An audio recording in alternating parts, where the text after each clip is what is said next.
శ్రీనివాస పరబ్రహ్మణే నమః. అందరికీ ప్లవనామ సంవత్సర శుభాకాంక్షలు. సూత్రవతీనాథ దశస్వముఖ సేవితాః పేత్రపాశి వృషికేశో విశ్వరక్షాపరాయణః భక్తానంతరాయ విద్వంసే కార్యమాత్రా కృపానిధి విశ్వక్సేనం చతుర్బాహుం శంఖచక్ర గదాధరం ఆసీనం తర్జనీయస్థం విశ్వక్సేనం తమాశ్రయే. శ్రీ ప్లవనామ సంవత్సరానికి స్వాగతం, సుస్వాగతం. ఈ ప్లవనామ సంవత్సరం గురించి మనం తెలుసుకోవాలంటే జరిగిపోయినటువంటి సంవత్సరాలను మనము తెలుసుకోవాలి.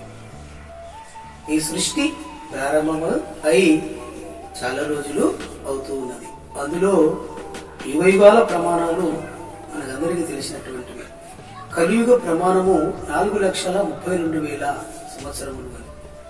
శ్వేత వరాహ కల్పమునందలి 7వ వైవస్వత మన్వంతరంలోని 22వ మహాయుగం వందలి కలియుగ ప్రథమ పాదములో 5,122వ సంవత్సరము. ప్రభవాది 60 సంవత్సరాలలో 35వదైనటువంటి ఈ సంవత్సరము చాంద్రమానంచే శ్రీ ప్లవనామ సంవత్సరముగా పేర్కొంటున్నారు. ఈ కలియుగ గతాబ్దములు 5,122 సంవత్సరాలు. శాలివాహన శకాబ్దములు 1943వ సంవత్సరం. భారత స్వాతంత్రము 75 సంవత్సరాలు. ఆదిశంకరాచార్యుల గతాబ్దములు 2022వ సంవత్సరములు. శ్రీ రామానుజాచార్య గతాబ్దములు 1004వ సంవత్సరము. ఆంగ్ల పద్ధతి ప్రకారంగా 2021-2022వ సంవత్సరము మనకు తెలుస్తున్నాం. లేకపోతే ఈ ప్లవనామ సంవత్సరానికి నవనాయకులు ఏ ఆధిపత్యాలుగా ఉన్నారు, ఎవరెవరికి ఏ ఏ అధికారాలు సంభవించాయి అన్న విషయాన్ని మనము క్షుణ్ణంగా తెలుసుకునే ప్రయత్నం చేద్దాం. ముఖ్యంగా ఈ ప్లవనామ సంవత్సరానికి రాజు కుజుడు, మంత్రి బుధుడు, సేనాధిపతి చంద్రుడు, సస్యాధిపతి శుక్రుడు, ధాన్యాధిపతి గురువు, అర్ఘ్యాధిపతి కుజుడు, మేఘాధిపతి కుజుడు, రసాధిపతి రవి, నీరసాధిపతి శుక్రుడు. ఈ విధంగా నవనాయకుడు. ఈ సంవత్సరము రాజుగా కుజుడు ఉండడం వలన ఈ విధమైన ఫలితాలు.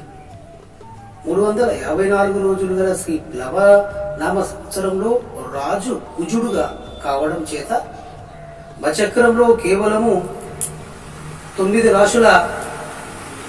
రాశుల సంచారంచే పరిపాలన ప్రజారంజకంగా ఉండదు.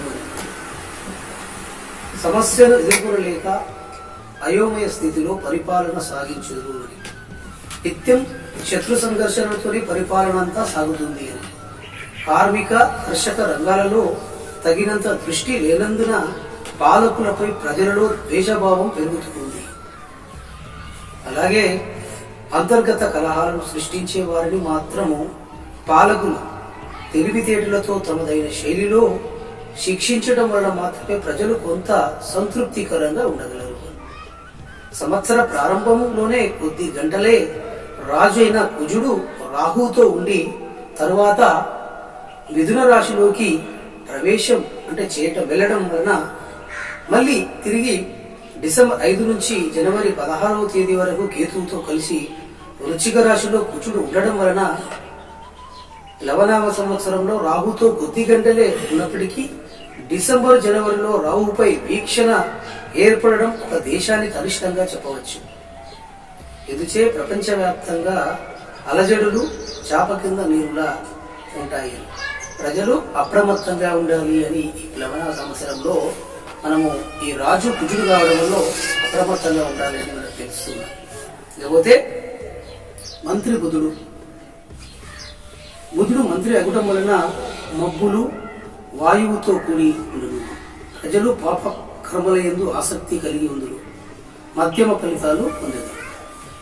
సేనాధిపతి కూడా కుజుడుగా ఉన్నాడు. కుజుడు సేనాధిపతి అగుటం వలన ప్రజలు అనేక రోగబాధలు అనుభవించును. పంటలు తక్కువగా ఫలించును. పరస్పర యుద్ధములు కలుగును. ఇతిబాధలు, వ్యాపార వాణిజ్యములు, ఒడిదుడుకులు, భయోత్పాతములు కలుగును. సస్యాధిపతి శనేశ్వరుడు. సస్యాధిపతి శని అగుటచే నువ్వులు, మినుములు, ఉలువలు మొదలైన నల్లని ధాన్యములు అధికంగా పండును. నల్లని నేల యందు పంట శ్రేయదాయకము. ధాన్యాధిపతి గురువు అయినందువలన అన్ని ప్రాంతములలో సస్యవృద్ధి మరియు సువృష్టి కలిగి గోవులు అధికముగా పాలించును. అర్ఘ్యాధిపతి కుజుడు అగుట వలన వాయువుతో కూడిన కొద్దిపాటి వర్షము కలుగును. రోగ బాధలు అధికమగును. పంటల దిగుబడి సామాన్యముగా ఉండదు. మేఘాధిపతి కుజుడైనందున గాలి అధికమై స్వల్ప వర్షములు కలుగును. ఎర్రని ధాన్యము బాగుగా ఫలించును. ధరలు నిలుకడుగా ఉండను. రసాధిపతి చంద్రుడు అగుటచే నువ్వులు, నూనెలు, బెల్లము, తేనె, పాలు, పెరుగు, చక్కెర మొదలగు వస్తువుల ధరలు అధికమగును. ప్రజలు ఆరోగ్యవంతులుగా ఉండదు. నీరసాధిపతి శుక్రుడు అయినందున కర్పూరము, అగరు, గంధము, బంగారము, ముత్యములు, సుగంధ ద్రవ్యములు, పట్టు వస్త్రములు ధరలు అధికముగా ఉండును.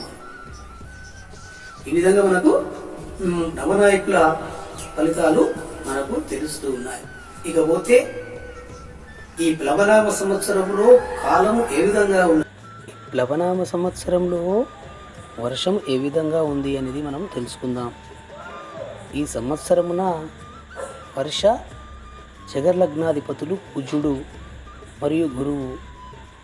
వర్షలగ్నము మేషమైనందున తూర్పున దుర్భిక్షము, రాజవిరోధము, అలాగే దక్షిణమున ఉత్తరమున సుభిక్షము, మధ్య దేశమున ధాన్య వృద్ధి కలుగుతాయని చెప్పవచ్చు. వర్ష జగలగ్న అధిపతులైనటువంటి మిత్రులగుట వలన కేంద్ర రాష్ట్ర ప్రభుత్వాల మధ్య సంబంధాలు బాగుంటాయి. వర్షలగ్న కుండలిని పరిశీలించగా లగ్న అష్టమాధిపతి అయినటువంటి కుజుడు ధనస్థానమున ఉన్నాడు. ద్వితీయ మరియు సప్తమాధిపతి అయినటువంటి శుక్రుడు లగ్నమందు ఉన్నాడు. చతురు పంచమాధిపతి అయినటువంటి రవి, చంద్రులు బుధునితో కలిసి ఉన్నారు, వ్యయస్థానంలో కలిసి ఉన్నారు. అలాగనే భాగ్య వ్యయాధిపతి అయినటువంటి గురువు లాభస్థానమున ఉండుట చాలా శ్రేయదాయకం. ద్వితీయ స్థానమున రాహువు కుజునితో కలిసి ఉన్నాడు. అష్టమ స్థానమున కేతువు రాజ్య లాభాధిపతి అయినటువంటి శని తన స్వక్షేత్రంలో ఉన్నాడు. ధన సప్తమాధిపతి అయినటువంటి శుక్రుడు సప్తమ కేంద్రమున తన స్వస్థానం చూచుట వలన రవి, చంద్ర, బుధులు శత్రుస్థానము చూచుట జరుగుతున్నది. అదేవిధంగా జగర్లగ్న కుండలిని పరిశీలించగా లగ్న రాజ్యాధిపతి అయినటువంటి గురువు వ్యయస్థానంలో ఉన్నాడు. చతుర్థ సప్తమాధిపతి అయినటువంటి బుధుడు లగ్నమున ఉన్నాడు. ధనస్థానంలో రవి, చంద్ర, శుక్రులు కలిసి ఉన్నారు. ధన భాగ్యాధిపతి అయినటువంటి కుజుడు చతుర్థ స్థానమున ఉన్నాడు. లాభ వ్యయాధిపతి అయినటువంటి శని తన స్వస్థానంలో లాభస్థానంలో ఉన్నాడు. ఇకపోతే తృతీయ స్థానంలో రాహువు, నవమ స్థానంలో కేతువు ఉండుట వలన ఈ సంవత్సరము అంతా భారతదేశ పరిపాలన చాలా బాగుంటుంది అని చెప్పవచ్చు. భారతదేశ ఖ్యాతి విశ్వవ్యాప్తమవుతుంది అని కూడా చెప్పవచ్చు. నూతన కర్మాగారాలు నెలకొల్పబడతాయి. విదేశీ సహకారము, మైత్రి అంటే వాళ్ళతో స్నేహభావాలు బాగుంటాయి. అంతరిక్ష పరిశోధన రంగంలో ప్రయోగాలు కూడా చాలా విజయవంతం అవుతాయి. దేశ రక్షణకు ప్రభుత్వము జనవ్యయము ఎక్కువ చేస్తుంది. సరిహద్దులలో ఇబ్బందులు చాలా ఉంటాయి. విద్యారంగంలో మార్పులు జరుగును. కేంద్ర ఆర్థిక పరిస్థితులలో కొంత ఇబ్బందులు ఉండును. క్రీడా రంగంలో అనేక విజయాలు కూడా లభిస్తాయి అని చెప్పవచ్చు. ఆరుద్ర కార్తీ జూన్ 22న ప్రారంభమవుతుంది. లగ్నంలో రవి, శుక్రుడు కలిసి ఉన్నను కూడా శుక్రుడు పునర్వసు నక్షత్రంలో ఉండడం వలన కొంత అనుకూలమైనదిగా చెప్పవచ్చు. అంతేగాక పునర్వసు నక్షత్రానికి అధిపతిగా ఉన్న గురువు నవమ స్థానంలో ఉండి 9వ స్థానంలో ఉండి లగ్నంపై వీక్షణ చేస్తూ ఉన్నాడు. ఈ కారణంగా ఆరుద్ర కార్తీ ప్రవేశ సమయాన్ని బట్టి మరి నైరుతి ఋతుపవనాలు వారం రోజులు ఆలస్యంగాను వచ్చినను అధిక గాలులతో వర్షాలు ప్రారంభమవుతాయని చెప్పవచ్చు. బంగాళాఖాతంలో అరేబియా సముద్రాలలో తరచుగా ద్రోణులు ఏర్పడుతూ అల్పపీడనలతో ఉపరితల ఆవర్తనాలతో ఒక్కొక్కసారి రెండు తుఫాన్లు కూడా ఏర్పడగలవు. అలాగనే కుజ శనుల పరస్పర వీక్షణలు ఉన్న కారణంగా అధికంగా గాలులతో కూడిన వర్షాలు ఉంటాయి. 25% పంటలు దెబ్బతిని ఆర్థిక నష్టాలు కూడా కలుగుతాయి.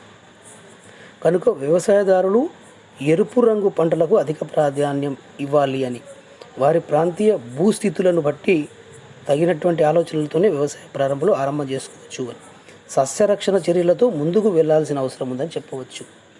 అలాగనే నువ్వులు, మినుములు, ఉలువలు మొదలగు నల్లని ధాన్యములు, అలాగనే ముఖ్యంగా ఎర్రని పంటలు అంటే ఎరుపు పంటలు, ఎర్రని వర్ణం గల పంటలు సంపూర్ణంగా పండుతాయి. ఈ సంవత్సరంలో 2 తుమ్ముల వర్షం కలదు. ఆ 2 తుమ్ములు గలటువంటి వర్షము దానిలో 10 భాగాలు సముద్రం పైన, 7 భాగాలు పర్వతాలపైన, 2 భాగాలు భూమిపైన కురుస్తుంది. ఈ సంవత్సరము పశుపాలకుడు యముడు.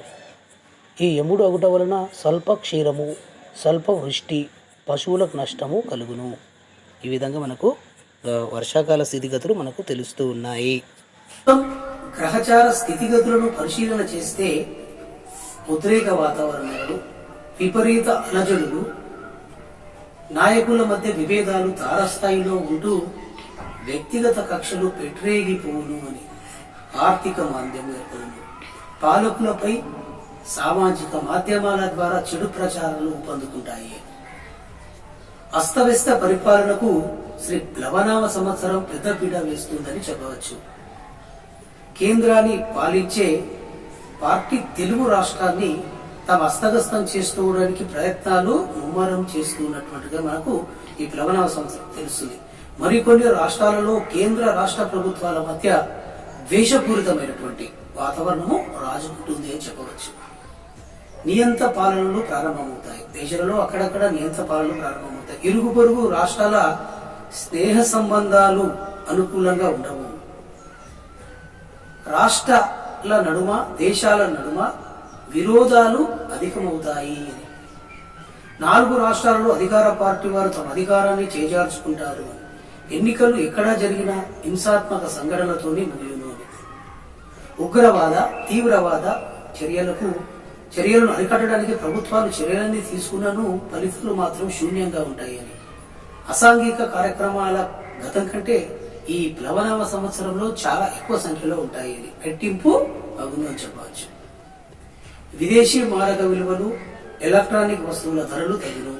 న్యాయ వ్యవస్థ కీర్తి పరిడవిల్లుతుంది.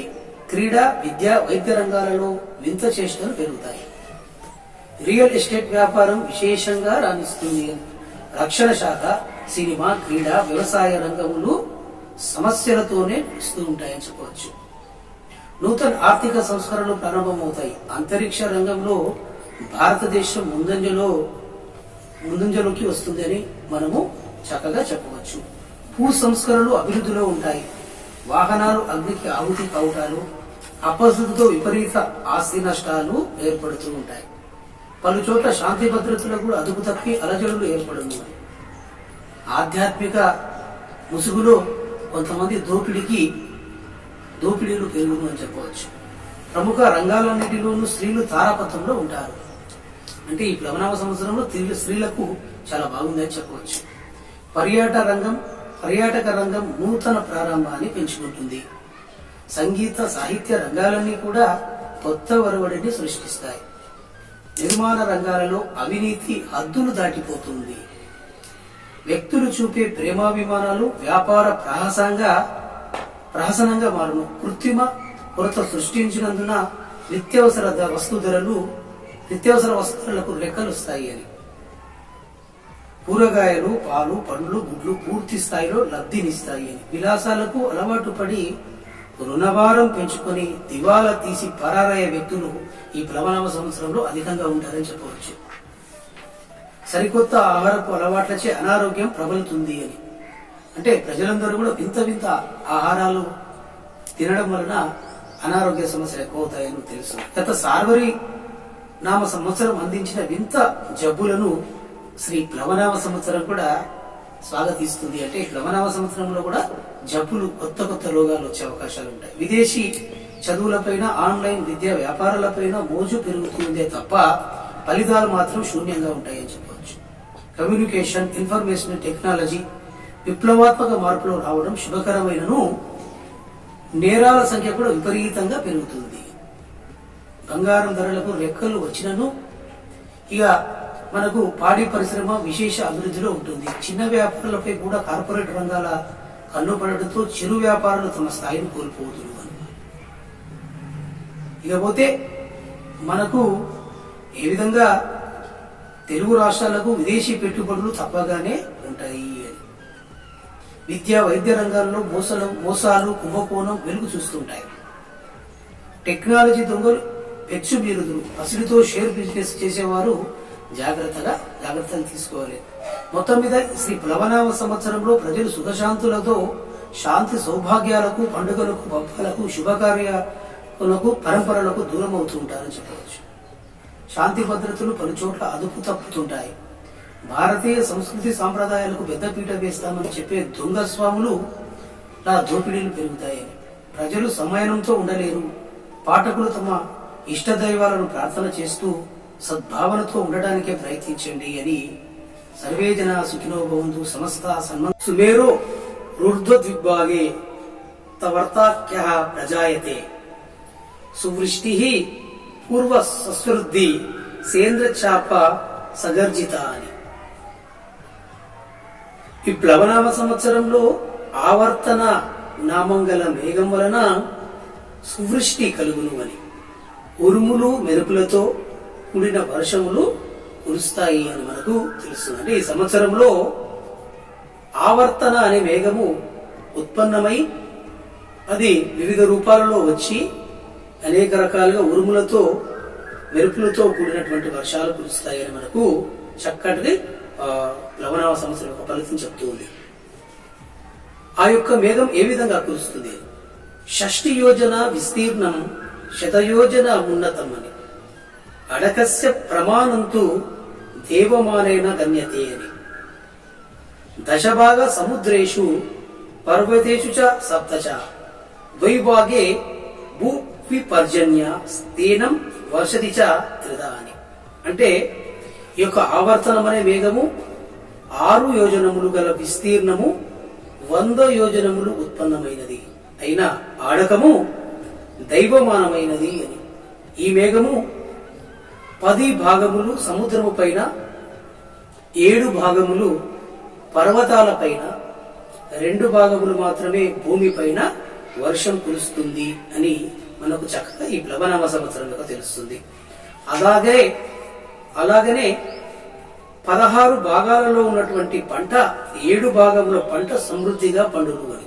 16 భాగాలలో 7 భాగాల పంట సమృద్ధిగా పండును అని మనకు తెలుస్తుంది. అలాగే నైరుతి ఋతుపవనాలు స్వల్ప ఆలస్యమైనను కూడా తరచుగా అల్పపీడనములు, వాయుగుండాలు, ద్రోణులు, తుఫానులు మరి సంభవిస్తాయి అని. ఈ ప్లవనామ సంవత్సరంలో ఎర్రని పంట పొలములు, ఎర్రని పంటలు బాగా పండును అని. ఎర్రని పొలాలు చాలా ఫలితాలు ఉంటాయి. ఎర్రని విత్తనములు, ఎర్రని పంటలు చాలా బాగా ఉంటాయని, పండుతాయని మనకు ఈ ప్లవనామ సంవత్సరం తెలుస్తుంది. ఈ యొక్క పశుపాలకుడుగా యముడు ఉండడం చేత ఆవులకు పశువులకు చాలా ఇబ్బందులు కలుగును. పాలు చాలా తక్కువగా ఇవ్వను. గో వృద్ధి తక్కువగా ఉంటుంది. అనేక ఆటంకాలు ఉంటాయి. జంతు సంరక్షకుడుగా, ఈ పశు సంరక్షకుడుగా యముడు ఉండడం వల్ల క్షీర ఉత్పత్తి తగ్గును, పశు సంపద తగ్గును, మరి పశు వృద్ధి తగ్గును. అనేక రకాలుగా మనకు జంతువులకు కూడా రక్షణకు కరువుగా ఉంటుంది అని చెప్పవచ్చు. ఈ అశ్వని కార్తీ ఏప్రిల్ 13వ తేదీన ప్రారంభమవుతుంది. ఇది మంగళవారం రోజు ప్రారంభము. రాత్రి తెల్లవారుజామున 4:32 ప్రారంభమవుతుంది. ఈ యొక్క అశ్వని కార్తీ నక్కపై ఉంది. ఇదంతా పూర్ణ వృష్టి సంభవించును అని. అలాగే భరణి కార్తీ ఏప్రిల్ 27వ తేదీ రోజు మంగళవారం రోజు రాత్రి 8:59 ప్రారంభమవుతుంది. ఇది మయూరం మీద ఉంటుంది, పూర్ణ వృష్టి అని. అలాగే కృత్తికా కార్తీ మే 11వ తారీఖు మంగళవారం రోజు ప్రారంభము, మధ్యాహ్నం 3:59 ప్రారంభమవుతుంది. ఈ కృత్తికా కార్తీ గజము అంటే ఏనుగు పైన ఉంటుంది. ఇది కూడా పూర్ణ వృష్టి అని చెప్పవచ్చు. అలాగే రోహిణి కార్తీ మే 25వ తేదీ రోజు అంటే మంగళవారం రోజు మధ్యాహ్నం 1:23 ప్రారంభమై మేక మీద ఉంటుంది రోహిణి కార్తీ, అనావృష్టి అని. అలాగే మృగశిర కార్తీ జూన్ 8వ తేదీ మంగళవారం రోజు ఉదయం 6:22 ప్రారంభమవుతుంది. ఇది మహిషం అంటే దున్నపోతు మీద ఉంటుంది అని. ఇది అనావృష్టి అని చెప్పవచ్చు. అలాగనే ఆరుద్ర కార్తీ జూన్ 22వ తేదీన రోజున మంగళవారం రోజు మధ్యాహ్నం 1:50 ప్రారంభమవుతుంది, కప్ప మీద ఉంటుంది. ఇది సువృష్టి అంటే ఈ ఆరుద్ర కార్తీలో మంచి వర్షాలు కురుస్తున్నాయని మనకు పంచాంగం ద్వారా తెలుస్తుంది. పునర్వసు కార్తీ అంటే చిన్న కుశాల కార్తీ అంటారు అందరు. ఇది జూలై 6వ తారీఖున ప్రారంభమవుతుంది. ఇది కూడా మంగళవారం రోజు ప్రారంభం, మధ్యాహ్నం 3:34 మూషికం అంటే ఎలుక పైన ఉంటుంది, స్వల్ప వృష్టి అని. అలాగనే పెద్ద పుషాల కార్తీ పుష్యమి కార్తీ జూలై 20వ తారీఖున మంగళవారం రోజు ప్రారంభం, సాయంత్రం 5:04 ఇది అశ్వం అంటే గుర్రం పైన ఉంటుంది, పర్వత వృష్టి అని. అలాగనే ఆశ్లేష కార్తీ ఆగస్టు 3వ తారీఖు మంగళవారం రోజు సాయంత్రము 5:31 ప్రారంభమవుతుంది. ఇది కూడా మయూరం మీద ఉంటుంది, పూర్ణ వృష్టి అని. మఖార్తీ అని, మఖ బల్గుల కార్తీ అని. ఆగస్టు 17వ తారీఖు మంగళవారం రోజు సాయంత్రం 4:07 ప్రారంభమవుతుంది. ఇది గజము అంటే ఏనుగు పైన ఉంటుంది. ఇది కూడా పూర్ణ వృష్టి అని చెప్పవచ్చు.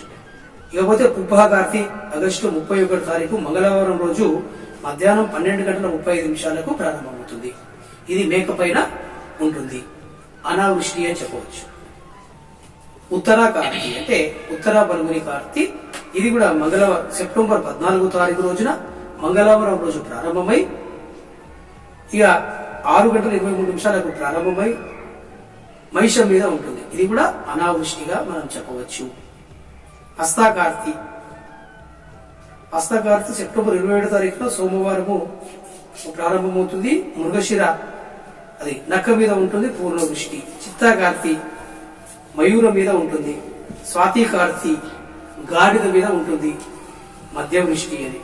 విశాఖ కార్తీ అనురాధ అది నక్క మీద ఉంటుంది, పూర్ణ వృష్టి అని.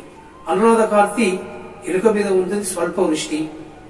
జ్యేష్ఠ కార్తీ గాడిద మీద ఉంటుంది, మధ్య వృష్టి అని. అలాగనే మూల కార్తీ కప్ప మీద ఉంటుంది, సువృష్టి. పూర్వాషాఢ కార్తీ మయూరం మీద ఉంటుంది, పూర్ణ వృష్టి. ఉత్తరాషాఢ కార్తీ గాడిదపై ఉంటుంది, మధ్య వృష్టి అని. శ్రవణ కార్తీ నక్క మీద ఉంటుంది, అది కూడా పూర్ణ వృష్టి అని. ధనిష్ట కార్తీ మయూరం మీద ఉంటుంది, పూర్ణ వృష్టి అని. శతభిషం కార్తీ గాడిద పైన ఉంటుంది, మధ్య వృష్టి అని చెప్పవచ్చు. ఉత్తరాభాద్ర కార్తీ పూర్ణ వృష్టి. రేవతి కార్తీ పూర్ణ వృష్టి. ఈ విధంగా కార్తీల చక్రము మనకు ఈ విధంగా తెలుపుతూ ఉన్నటువంటి విషయము మనము గ్రహించవలెను. ఇకపోతే వరుస ధాన్యాదుల ప్రమాణం ఏ విధంగా ఉంది. ఈ సంవత్సరంలో వర్షము 15 భాగాలు, ధాన్యము 13 భాగాలు, శీతము అంటే 13 భాగాలు, ఉష్ణము 17 భాగాలు, ప్రజావృద్ధి 15 భాగాలు, ఉగ్రము అంటే ఇది 5 భాగాలు, పుణ్యము 5 భాగాలు, పాపము 5 భాగాలు, వ్యాధి 5 భాగాలు, ఆచారము 11 భాగాలు, అనాచారము 11 భాగాలు, జననము 9 భాగాలు, మరణము కూడా 9 భాగాలు, చోర భయం అంటే దొంగల భయం 5 భాగాలు, శాంతి ఈ సంవత్సరం 7 భాగాలు, కీటక భయం 19 భాగాలు. అలాగనే కామము 3 భాగాలు, లోభము 7 భాగాలు, మోహము 7 భాగాలు, మదము 3 భాగాలు, మత్సర్యము 13 భాగాలు, సుఖము 3 భాగాలు, దుఃఖము 7 భాగాలు, భోగము 9 భాగాలు.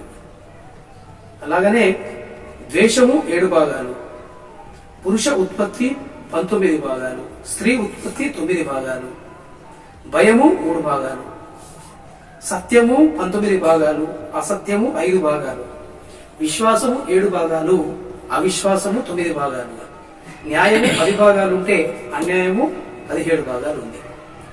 లేకపోతే సస్యవృద్ధి 5 భాగాలు, పశువృద్ధి 4 భాగాలు, నిద్ర 5 భాగాలు, నిద్రభేదము 1 భాగం, ఉద్యోగము 11 భాగాలు ఉంటే జ్ఞానము 9 భాగాలు, అజ్ఞానము 15 భాగాలు. అలాగనే గోవృద్ధి 13 భాగాలు. ఈ విధంగా